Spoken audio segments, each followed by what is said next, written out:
শুভ সকাল। আজকে ঘুম থেকে উঠে দেখি একদম ফাটাফাটি রোদ।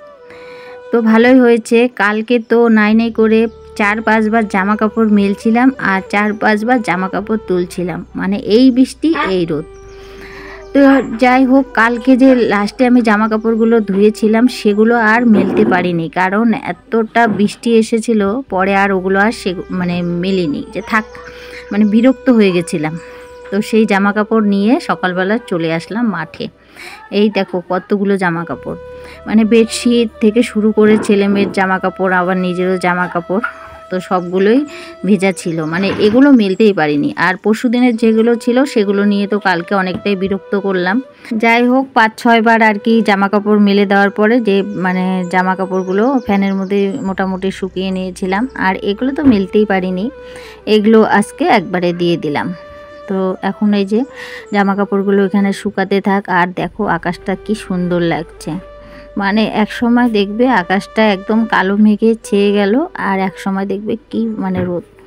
তো যদিও এই রোদটা এই যে সকালবেলা দেখাচ্ছি তখন খুব সুন্দর ছিল, তারপরে সারাদিন কিন্তু অতটাও ভালো ছিল না। তার মধ্যেও মাঝখানে একটু ঝিরিঝিরি বৃষ্টি নেমেছিল, তো বেশিক্ষণ থাকেনি, কিন্তু এত রোদও ছিল না। তো যাই হোক, চলো বাড়িতে গিয়ে বাসি কাজকর্ম করে নিই। আর হলো আজকে আমি আমার গাছগুলো যেগুলো ঘরে থাকে সেগুলোর যত্ন করব। বেশ কিছুদিন ধরে মানে আমার গাছগুলোকে যত্ন করা হচ্ছে না, কারণ সময়ও পাচ্ছি না, একদমই সময় পাচ্ছি না। আর ওই সব কাজ করতে গেলে তো অনেকটাই দেরি হয়, কিন্তু মানে এখন চোখেও সহ্য হচ্ছে না যে গাছগুলোকে কতদিন থেকে আর কি যত্ন করছি না, কিন্তু আজকে করবই, কারণ আজকে অন্য কাজটা কম করব, কিন্তু গাছগুলোকে যত্ন করব। তো চলো এখন বাড়ি যাই, বাড়িতে গিয়ে একটু চা খাওয়া দাওয়া করে নিয়ে তারপরে কিন্তু গাছের যত্নটা শুরু করব। আর গাছগুলো অনেক আমার পছন্দের গাছ, আর ওই গাছগুলো দেখে আমার মনে শান্তি মেলে, এর জন্যই কিন্তু সবসময় আমি আমার গাছগুলোকে তাকাই।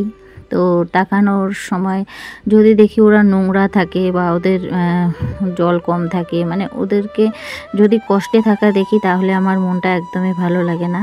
এর জন্য মানে দেখছি অনেক দিন থেকেই যে হলো গাছগুলো আমার একটু কষ্টে আছে। তো এর জন্য ভাবছি আজকে অন্য সব কাজ করব না, মানে পরে করব, আর গাছের যত্নটা আগে করব। তারপরে দেখো বাড়িতে চলে আসলাম আর কি। আসার পরে আশেপাশে কাজ তো কম থাকে না একটা সংসারে, সেগুলো করে নিলাম, করে নিয়ে চা খাওয়া দাওয়া করে নিয়েছি। আর এই যে ঘরে যেই সব গাছগুলো থাকে আমার, সবগুলোকে বের করে নিয়েছি। আর এই যে দেখো মানে গাছের যে টবগুলো সেগুলো না অনেকটা নোংরা হয়েছে, এর জন্য মানে ভিমবার আর স্কচ ব্রাইট দিয়ে টবগুলোকে একটু মেজে নিচ্ছি, কারণ গাছের আর কি টবগুলো দেখবে নোংরা থাকলে কিন্তু খুব খারাপ লাগে।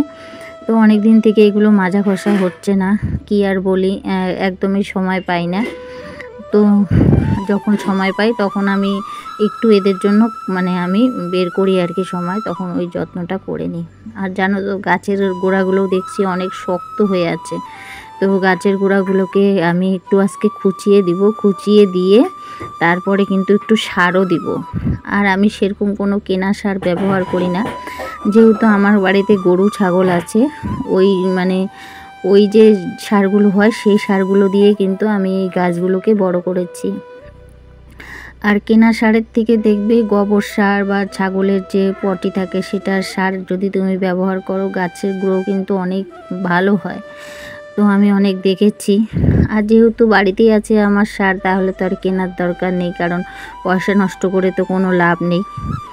আর এই যে দেখো কি সুন্দর করে আমি কিন্তু একদম সোবা দিয়ে একদম ভালো করে একদম ঘষে ঘষে পরিষ্কার করে নিচ্ছি। অনেকটা ধুলো জমে গেছিলো আর অনেকটা নোংরা জমে গেছে।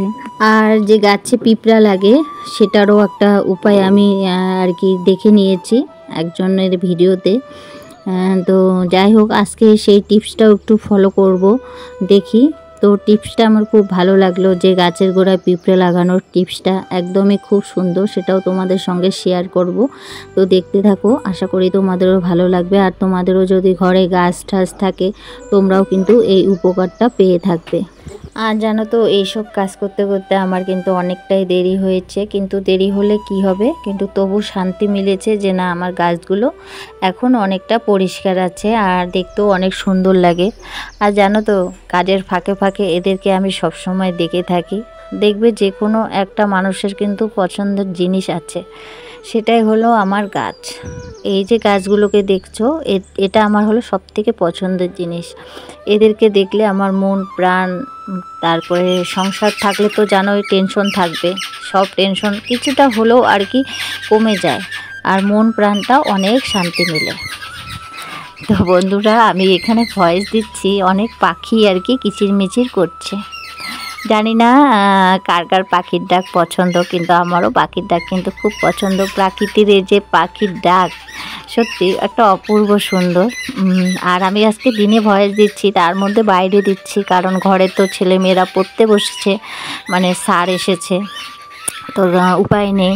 বেশিরভাগ আমি চেষ্টা করি রাত্রিবেলা ভয়েস দেওয়ার, তো মাঝে মধ্যে না দেখবে হয়ে ওঠে না, হয়তো কোনো কারণে হয়ে ওঠে না। তো যাই হোক সেটাই আমার হয়েছে আর কি, কালকে আমি ভয়েসটা দিতে পারিনি, আজকে দিচ্ছি। আর এই তো আমার ভয়েস শুনে পাখিরাও ভয়েস দেওয়ার জন্য উপস্থিত হয়ে গেছে। দেখো কিভাবে কিচিরমিচির করছে ওরা, আমার কিন্তু বেশ ভালো লাগছে। তো এদিকে দেখো মানে টবগুলোকে সব মানে মেজে ঘষে নিলাম, এখন সবগুলো গাছকে স্নান করাবো। একদম পাতাগুলো ধুলো ধুলো হয়ে গেছে, একদম মানে কি বলি আর, মানে একদম কাদা কাদা হয়ে গেছে। অনেক দিন ধরে তো আমি পরিষ্কার করছি না, ওই কয়েকটা করি তো আর কয়েকটা মানে এরকম ধুলো ধুলো হয়ে যায়, কয়েকটা পরিষ্কারে আছে আর কয়েকটা একদম বেশি ধুলো হয়ে গেছে। হয়তো তাদেরকে একটু কম ধরা হয়েছে, মানে তাদের একটু যত্নটা কমই নেওয়া হয়েছে। আর ওইদিকে আমার ওই যে যেটাকে কি গাছ বলে আমি ভুলেই গেলাম, ওই যে যেটা পাতা পাতা একদম লম্বা লম্বা পাতা, নামটা আর মনেই পড়তে পারছি না, ওই গাছটা ছিল আমার নিচে।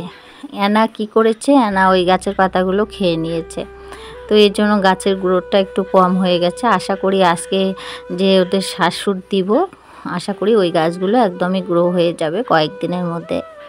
আর এদিকে এই যে আমার রান্নাঘরে মানে এবার একটু কম গাছ মানে রাখলাম, এখানে একটা গাছ লাগিয়ে নিলাম রান্নাঘরটায়। আর রান্নাঘরটাও আজকে ঝেড়েছি, জানো প্রচুর কাজ করেছি। তো ওইদিকে দেখো রান্নাঘরে কয়েকটা গাছ লাগিয়ে দিলাম, যেগুলো জলে থাকে, আর একটা মাটির ছিল সেটাও লাগিয়ে দিয়েছি। আর এই সব গাছগুলো আমি সব আর কি ওদের গোড়াগুলো নরম করে দিয়ে সার দিয়েছি, দেওয়ার পরে জল দিয়ে এদেরকে একটু রোদ দিলাম, কারণ এদের না মানে গোড়াটা যেহেতু আর কি নরম করে দিয়েছি, সব গোড়াটা একদম মানে জল পেয়ে না একদম নরম নরম হয়ে গেছে। তো এর জন্য ওদেরকে একটু রোদে দিয়েছিলাম। আর রোদে দিয়ে এর তো কিছুক্ষণ রাখছি, বেশিক্ষণ রাখি নাই, কারণ এরা যেহেতু ঘরে থাকে এরা আবার বেশি রোদ সহ্য করতে পারে না। তো এই 15 মিনিটের মতন রোদ দেওয়ার পরে এদেরকে আবার ঘরে নিয়ে আসি। 15 মিনিটে রোদ পাওয়ার পরে মানে কি বলবো, পাতাগুলো একদম নেতিয়ে গেছিলো, মানে এরা একদমই রোদ সহ্য করতে পারে না, কারণ এরা সবসময় ঘরে থাকে। তো দেখবে একটু কড়া রোদ হলেই না এদের পাতাগুলো একদম নেতিয়ে যায়। আর ওই যে তোমাদের বলছিলাম না যে একটা টিপস শেয়ার করব, একজনের দেখেছিলাম, তো সেটা এই যে গাছের গোড়াতে আর কি আমি হলুদ দিয়ে দিচ্ছি। এই গাছের গোড়াতে না মানে কালো কালো পিঁপড়ে ধরেছিল কয়েকটার মধ্যে, আর কয়েকটার মধ্যে ধরেনি, তো সবটাতে আমি হলুদ দিয়ে রাখছি যেন বাকি গাছগুলো তো আর পিঁপড়ে না ধরে। আর যেগুলোকে ধরেছে সেগুলোতেও দিয়েছিলাম, আর যেগুলো ধরেনি সেগুলো তো দিয়ে রেখেছি যেন পিঁপড়াটা আর না ধরে। আর পিঁপড়া ধরলে না গাছের গ্রোথ হয় না। তো যাই হোক আজকে যেহেতু ওদেরকে পরিষ্কার পরিচ্ছন্ন করে দিলাম, এর জন্য কিন্তু আমি একদম মানে ওদের একদম যেন ভালো থাকে কিছুদিনের জন্য, সেটাও একদম মানে করে নিলাম। দেখি আর পিঁপড়া থাকে কি না। তো আশা করি পিঁপড়া থাকবে না। দেখবে আমরা কিন্তু যে কোনো রান্নার জায়গায় যদি কোনো পিঁপড়া আসে তখন কিন্তু আমরা হলুদ দিই, তাহলে কিন্তু পিঁপড়ে চলে যায়। তো বন্ধুরা গাছের যত্ন করলাম, তারপরে সংসারের কাজ টাজতে তোমাদেরকে শেয়ারই করলাম না, অনেকটা লেট হয়ে গেছে। একটা বাড়তি কাজ করতে গেলে তো লেট হবেই, আর গাছের যত্ন তো সবসময় করা যায় না। আর আজকে অনেকটাই কাজ করলাম গাছের। যাই হোক ওদেরকে তো দেখতে হবে, ওদেরও ভালো মন্দ আমাদের দেখতে হবে। যেমন আমার ছেলে মেয়েকে আমি আমার মানে মাঝে মধ্যে ধরি, ওদের গা পরিষ্কার করে দিই, তেমন কিন্তু আমার গাছগুলোকেও ওরকম মানে গা ওদের যে পাতা টাতা আছে ওগুলোকে পরিষ্কার করি। আমার ভালো লাগে, গাছ আমার খুব পছন্দের। যাই হোক, এখন ঘরে মানে যা যা কাজ ছিল মোটামুটি একটু সেরে স্নানটা করে আসলাম। আর স্নান করে এসে আগে ভাতের হাঁড়িটা বসিয়েছি, এখনও চাল ধুয়ে দিইনি। চালটা ধুয়ে তারপরে ডাল এক গ্যাসে বসিয়ে দিয়ে পূজা করব। অনেক লেট হয়ে গেছে, ছেলে মেয়েদের খিদা পেয়ে গেছে। চলো ঝটপট করে নিই। আর যেহেতু একটু ফ্রেশ হয়েছি এর জন্যই আর কি তোমাদের সামনে চলে আসলাম যে একটু তোমাদের সঙ্গে কথা বলি। তো চলো দেখতে থাকো ব্লগটা, আশা করি ভালো লাগবে।